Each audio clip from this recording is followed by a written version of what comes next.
So what up guys, we have the Dark Tower here on hard difficulty. Level 12, the final battle. Oh my goodness, can we do it? So, the first thing I'm just going to do is I'm going to set up my basic main towers for the rest of the game. These are going to be my main towers, guys. I have a couple mage towers, I got an archer tower, an artillery, and I'm probably going to get a mixture of a couple more mage towers and just maybe like one more archer tower or something like that, and then depending on how I feel, maybe like a barracks. So that's like the basic plan for the rest of the game. So a lot of people are probably just wondering, like, maybe like how do you start playing this game, like how do you be good at this game and stuff like that. If this is like the only video you've ever watched, start watching from the beginning of the series. You'll learn so much more. But if this is all you got, I'm gonna go as much as I possibly can into some detail about all the towers and what I think is best and what I think you guys should try and think about during the game. So the first thing I like to do is, of course, I like to set up my towers. I think that's the basic thing. You want to set up your towers not for super ridiculously awesome early game, but a good late game. So you really don't want to have to sell a bunch of towers and have to start selling towers and repositioning towers late game. Now that's not what you want to do. And you might think that tower positioning really doesn't matter too much, but it really does. It matters a lot, not just a little bit, a lot. So as far as the beginning game goes, I'm just telling you guys straight up, you really got to rely on Rain of Fires really well. If you know how to place Rain of Fires, these guys will not be hard to kill because everything will just get cleared up very, very fast and your towers can take care of the weak units. Rain of Fire takes care of the really, really strong units, and then your archer towers and your few mage towers at the bottom down here can actually take out the rest. So now we got some demon guys coming down from over here, demon spawns, and we got this demon lord over here. And he just gives these guys fire shields, and they're actually not that big of a deal, but what you have to do is you're probably going to have to Rain of Fire them. You know, you're just weak early on here. You really just cannot, like, build enough towers to beat all these guys. It's really hard to do, especially when you got Dark Knights and Demon Spawns and Skeletons too. Skeletons, oh my god. So one thing that I want to tell you guys straight off the bat is make sure you use your Rain of Fires well, and there is one specific place to use your Rain of Fires. This is the main spot in which you want to use them, and it is, hold it, right here. This is where you want to use it. You want to wait till all the guys get right there, and then watch what happens with the skeletons. Skeletons are going to run out in the residual Rain of Fire, and they will get damaged quite a bit more, and in fact, maybe even die if you get a high enough upgraded archer or bombard tower. And then you can just start destroying everybody. So now you might think I'm getting overrun right now, which, you know, it's slightly overrun, but I'm not getting ridiculously overrun because first of all, I'm just about to have a Rain of Fire back. I can use that if I ever need to, and second of all, there's really not that many strong guys, there's just a lot of guys. So if you get your Rain of Fires back, like I said, you can do just really, really well. And then watch, look where I put the Rain of Fire, look what happened to all the skeletons that just ran out there. There was a million skeletons, right? There was bajillions of them. There were so many, and guess what? They're all gone. Look at that. Worked out fantastic. Now my towers can attack the real units that are coming out all at once. So now that we have that part out of the way, let's start talking about the towers just a little bit. So of course I built my artillery in that one certain spot for a reason. I built it there to take out the skeletons because, like I said, guys, you probably understand by now that the skeletons are the big issue here. It's all about the tanking skeletons. They take damage like crazy because they come out with like infinite amount of skeletons the entire time. It really doesn't matter what you build. There's just nothing you can do to just make them all die all at once. No matter how much artillery you get, you really just cannot take them out very easily. And getting early artillery is just not always the best thing to do. So, as far as setting up the next waves, I've been setting up the next waves like really, really fast, and you know, it might be a little bit hard to understand exactly when I'm sending out my waves, and I don't think that you should try and copy my exact strategy. You should just understand when you should send out the next waves. And when you should send out the next wave is when you think that you could take out all of the units in time for your towers to start attacking the other units. That's the basic understanding of when you want to send them out. And sending out the earlier the better. It's true.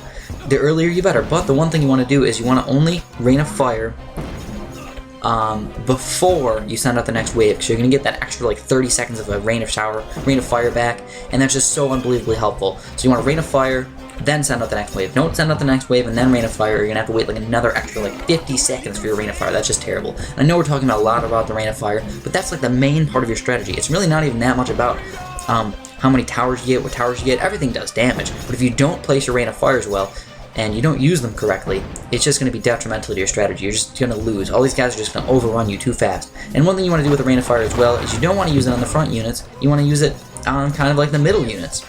Wait until it looks like you're starting to get overrun, and then use it on the middle units, and you should be able to take these guys out fairly easily. So what's going on here now? These guys are starting to get through a little bit, so I did end up building a barracks here in the bottom. That's just for like my safety reasons. And the next thing that's coming out, you got to check what's going to come out first. Rocket Riders are coming out.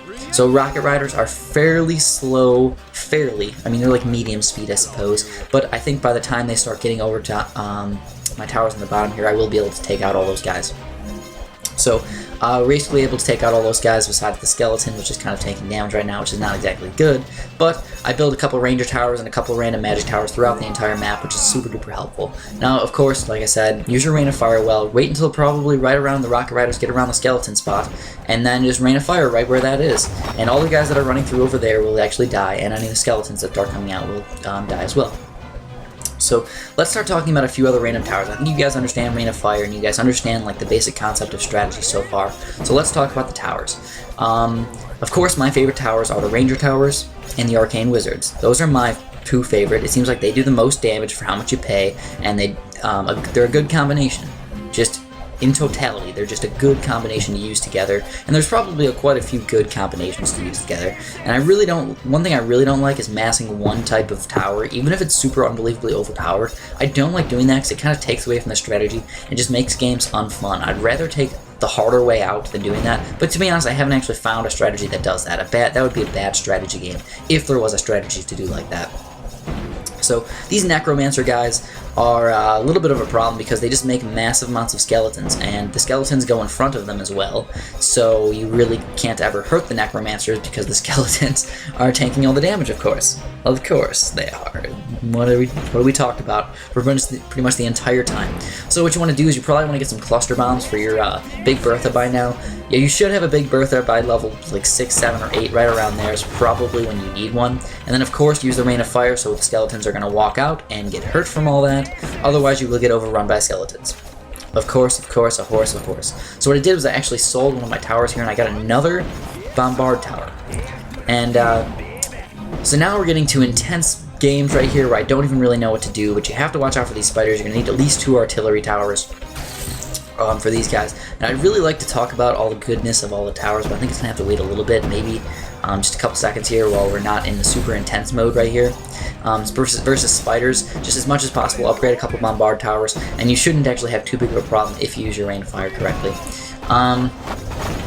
And of course, I did not go heavily on my magic tower, my magic upgrades, to really high tier upgrades. But what I did do is I went really high tier Bombard Towers. Yes, I did. I went with a Tesla coil, which the good thing about the Tesla coil is if you get a couple of upgrades on the left side there, you'll actually hurt everybody in its range. And if you get a couple of upgrades on my right side, it'll just kind of jump to everybody, which is super duper helpful. I think a Tesla coil by itself is just terrible. Or not really terrible, but not good. But if you get the upgrades for it, it's like so helpful. It's kind of like Bombard Towers by themselves, like as a Big Bertha or something like that, is not bad whatsoever. You can use a Big Bertha fairly easily and fairly well, but getting cluster bombs and stuff definitely helps. But Tesla coils, I feel like you need these upgrades to make them helpful. But instead of just starting to upgrade that right away, I do want to get my Big Bertha upgrade just a little bit, get my cluster bombs fully upgraded because I do personally like the Big Bertha better, and I feel like the Tesla coil is not going to do any damage to the skeletons just because of my positioning. I would rather put a Tesla coil like right where my Ranger Tower's at, but I feel like it's already around 10. I don't want to sell that guy, which I already have a bunch of upgrades for, just to put my Tesla coil there. As far as you guys might just disagree with me and you want to put a Tesla coil there, go right ahead. I don't think that's going to be terrible, but I don't think it's a terrible idea. I just don't really want to mess with it right now, just in case like I have to sell it and upgrade it really fast and I'm just starting to mess things up and skeletons start running through. That would be terrible, so I don't want that to happen. So, okay, let's talk about the Archer Tower. So there's 2 sides that we can go with our Archer Tower. There's either a Musketeer garrison or there's a Ranger Tower. And forget about the strategy for this game right now. We're just talking about in general. In general, Ranger Towers are better than Musketeer garrisons because they shoot fast, they rarely miss, and they do lots of damage. I think they do more damage than the Musketeer garrison. And they're better versus wolves and things like that. And like I said, the main reason is that they shoot fast, so no matter what, you're going to be doing damage pretty much the entire time. Musketeer garrisons, they shoot really slow, so they seem just a little bit on the weaker side. And also, one reason that range towers are better is because they have the special upgrades. So you got the special upgrades for all the towers, of course. There's the left-sided upgrades and the right-sided upgrades once you get to that 4th tier tower. And you can get, For a ranger tower, you can get either a Wrath of the Forest or poison arrows. And as far as poison arrows goes, you can get poison arrows, but I don't really recommend it too much unless you have bajillions of dollars to spend. It'll help out quite a bit, but I think Wrath of the Forest is definitely your better bet. You want to get Wrath of the Forest because it not only stalls guys, it also hurts them. So this is very repetitive. I've repeated this pretty much all the time, and that's because I think it's important to understand how good Wrath of the Forest actually is when you use it correctly. It affects everybody in its range, does damage, and stalls people. It's like a quadruple, triple threat. So just... that didn't make sense at all. Quadruple, triple threat. It's just an awesome, like, triple threat type of deal. So, we're getting pretty late game here. We already got magma elementals, and we have so much money that we spent on all our towers. You know, you're not really used to spending, like, all your money on crazy, ridiculous upgrades by now. It's just kind of intense, to be honest. So, then there's also the Musketeer garrison, which is basically has, like, an insta-kill and kind of like a frag bombs type of thing. And it's not great, in my opinion. It's usable. It's no way terrible. It's not like, oh, that's the worst upgrade in the world. But I think there's better things to do with your money. So I'd much rather do that. And then what we got going on is... let's talk about let's talk about Bombard Towers really fast. So Bombard Towers, early game, you know, like in the early rounds that we've been playing, like rounds... or levels, like 1 through probably 6... artillery is probably not necessary at all. You can get by pretty much every level with no artillery. Pretty much no problem, and in fact, I think it's probably better off. So, artillery is not that important until you get to late game here, where lots and lots of massed units all come at once. So, you can get the Bombard Tower right here. Just the regular Bomb Tower, the Big Bertha. That guy's pretty darn good. I recommend getting him for giant mounds of skeletons and stuff like that. That's when you mainly want to use him. You don't want to use him in just against random guys pretty much. Which the first graveyard's on level 10, and the next graveyard's on level 12. So that's pretty much when you want to start using him against skeletons.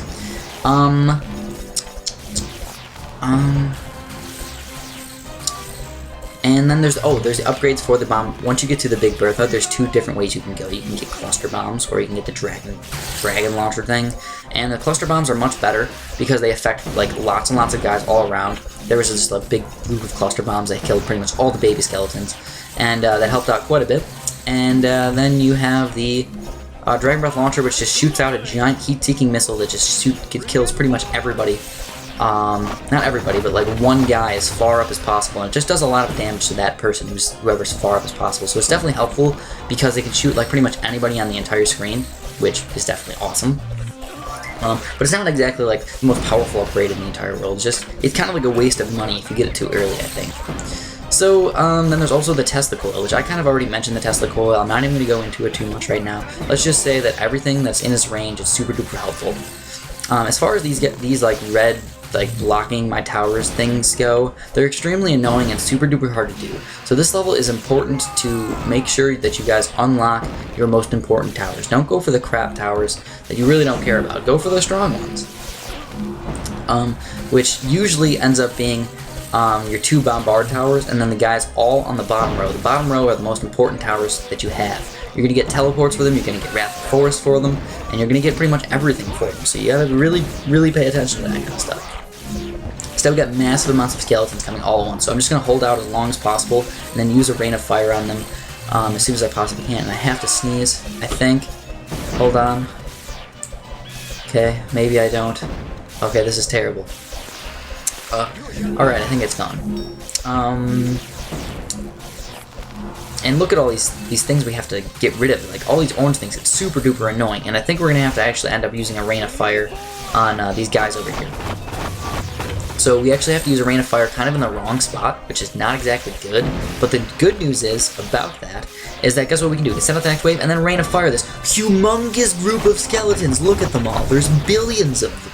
Now, like, I don't know if you guys remember my episode 10, I was just talking about how, like, the entire population of Arkansas was probably buried in that one grave spot. Well, you know what I think?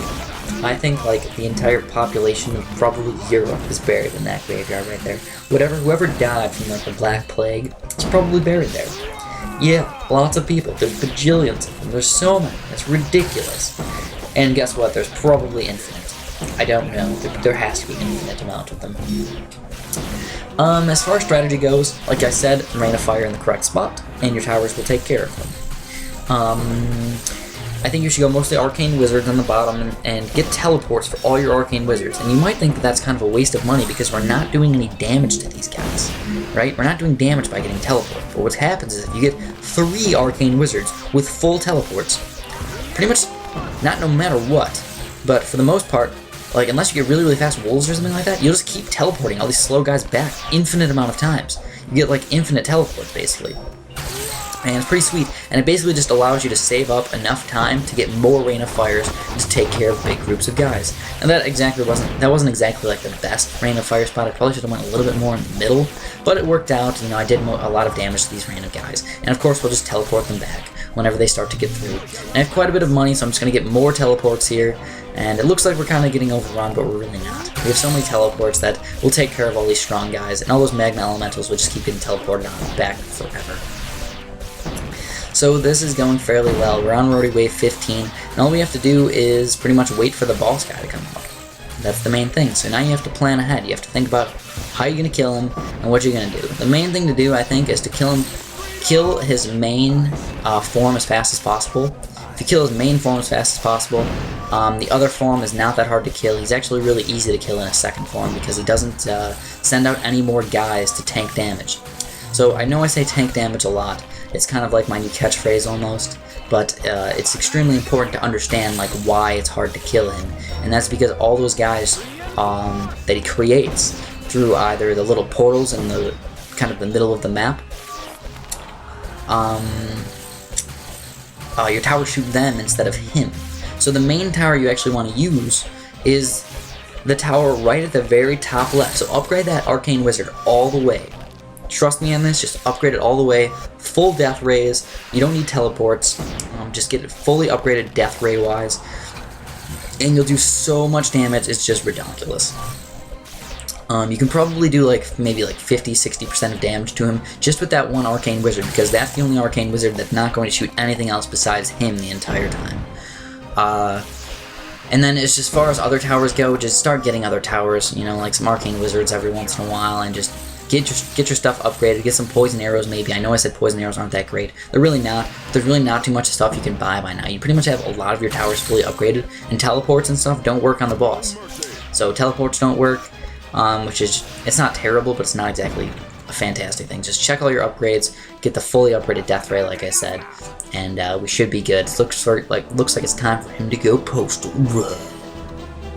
So he's going to come out here, and what you want to do is use your reinforcements well and use your Rain of Fire well. This guy, if he gets through, you lose all 20 lives. So if you get this far and you're like, oh, this guy should just be really easy, he's not. He first of all has 8,000 health and then another 6,666 health. So he just has a ridiculous amount of health. You're going to have to one thing you're going to have to rely on right now is a lot of micro. So you might think it's like really, really easy to get this far and then just be like, oh, let's just chill right now. We'll just take these guys out. I got really good towers. Yeah, no worries. Yeah, but then he stalls all your towers. So instead of like dealing with him the entire time, what you're going to have to do is you're really going to have to pay attention to your towers, especially the towers on the bottom row, because he makes lots and lots of guys over there. And even though you have teleports and stuff, if you don't get all those guys unclicked, your teleports won't work. So that's just plain terrible. So I have lots and lots of money right now. Just start upgrading stuff. You know, I know it's hard to micro. Just upgrade whatever you can, including poison arrows, arcane wizards into death rays, all that random stuff. Just get whatever you can. If you notice, we get them down to a really low amount of health this early on, which is definitely helpful. Now the only real difference between this form and the other form is, like I said, you can actually make the second form doesn't send any guys out, but it's also a little bit faster. At least I think so. It looks like he walks faster because he never stops. He pretty much never stops unless units get in front of him. And skeletons also do come out for a little bit after his main form comes out, but it's usually not too big of a deal because your bombard tower usually takes care of them very fast, and your other towers are shooting them anyways. So what I did was I sold my Arcane Wizard on the very top, which is not attacking any units anymore, and I spread that money throughout the entire map on random tower upgrades like death rays and stuff like that. And if you notice, we're actually taking him down very, very low health, and it should not be too big of a problem. So I did not go over every single tower upgrade that I possibly could. Like, I really didn't talk about Arcane Wizards or the Sorcerer's Mage Towers too much, but hopefully you guys still have a basic understanding of what I like to do. I didn't use any sorcerers, mages, I just used arcane wizards, and we beat this guy, Vesnin. He was not too big of a deal. Took about 20 minutes to actually beat this map. Basically exactly 20 minutes to beat this map, which is kind of interesting and fun. So hopefully you guys enjoyed this series, and I might actually go and do something kind of fancy for you guys in the future. People have been asking for this, so I guess I'm going to kind of surprise you guys with this. Yay! Hopefully you guys are interested in that. And let me just, I guess we'll just watch this really fast, you know, and it's not really that important or special or anything. I didn't get like a special ending thing, I don't think, for beating it on hard mode compared to medium. But I don't really like watching credits, so I guess we can just skip this bad boy. And we got 1, 2, and 3 stars, sweet titties. And then we can get whatever upgrade we want, which is just another artillery upgrade. So like I said, guys, thank you so much for watching, and guess what? You guys can have a fantastic day.